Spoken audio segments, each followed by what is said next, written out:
आशा के मोती चैनल में आपका स्वागत है। हनुमान जयंती के अवसर पर जाने हनुमान जी से जुड़े रोचक तथ्य।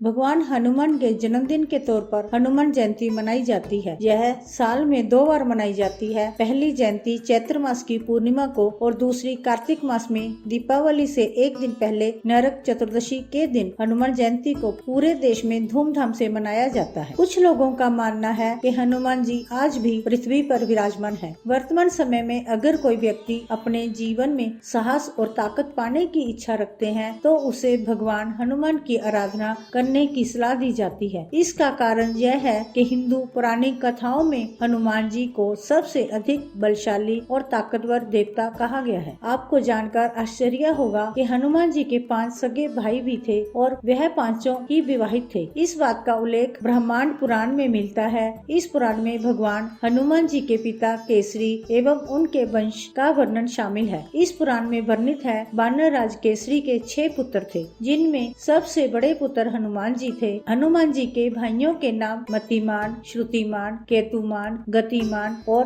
धृतिमान था। इन सभी की संतान भी थी, जिससे इनका वंश कई वर्षों तक चला। पवन पुत्र हनुमान भगवान शिव के अवतार थे। हनुमान जी का नाम बजरंगबली पड़ने का कारण संस्कृत में हनुमान का अर्थ विकृत जबड़ा, संस्कृत भाषा में हनु का अर्थ है जबड़ा और मान का अर्थ है विरूपित करना। क्या आपको पता है हनुमान जी का बचपन का नाम मारुति था। एक बार बालक मारुति ने भगवान सूर्य को फल समझकर खा लिया था, जिससे पूरे संसार में अंधेरा छा गया था। इस घटना से क्रोधित होकर भगवान इंद्र ने बालक मारुति पर वज्र से प्रहार किया, जिससे उनका जबड़ा टूट गया। वह मूर्छित हो गए। इसी घटना के बाद से बालक मारुति हनुमान के नाम से प्रसिद्ध हुए। आपको यह जानकर आश्चर्य होगा कि ब्रह्मचारी होने के बावजूद हनुमान जी एक पुत्र के पिता थे। हनुमान जी के पुत्र का नाम मकरध्वज था और उसका जन्म एक मछली के पेट से हुआ था। जब हनुमान जी ने पूरे लंका को जलाने के बाद अपनी पूंछ और अपने शरीर को ठंडा करने के लिए समुद्र में डुबकी लगाई तो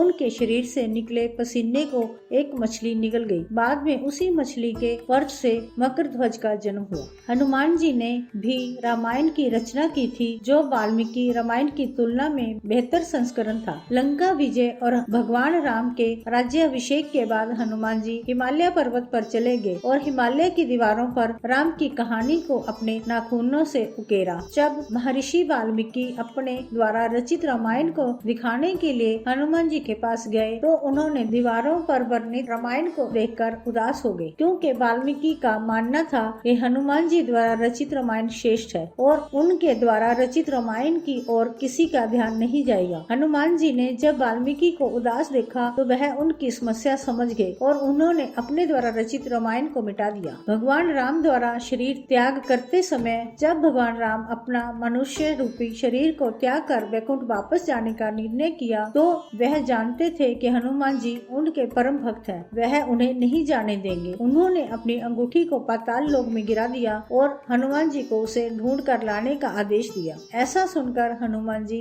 अंगूठी को ढूंढने के लिए पाताल लोक चले गए। इसी बीच भगवान राम ने सरयू नदी में डुबकी लगाकर अपने मनुष्य रूपी शरीर का त्याग कर दिया। भगवान राम के राज्याभिषेक के बाद देवी सीता ने सभी लोगों को उपहार दिया था। इसी क्रम में उन्होंने हनुमान जी को एक खूबसूरत मोती का हार उपहार स्वरूप प्रदान किया। हनुमान जी ने उस हार के हर एक मोती को तोड़कर उसमें भगवान राम की छवि खोजने लगे, लेकिन जब उन्हें उस हार में भगवान राम के दर्शन नहीं हुए तो उन्होंने उस हार को अस्वीकार करते हुए कहा कि जिस वस्तु में भगवान राम की छवि न हो वह मुझे स्वीकार्य नहीं है। इसके बाद उन्होंने छाती फाड़कर लोगों को दिखाया कि उनके छाती में भी भगवान राम बसते हैं। जय बजरंगबली की।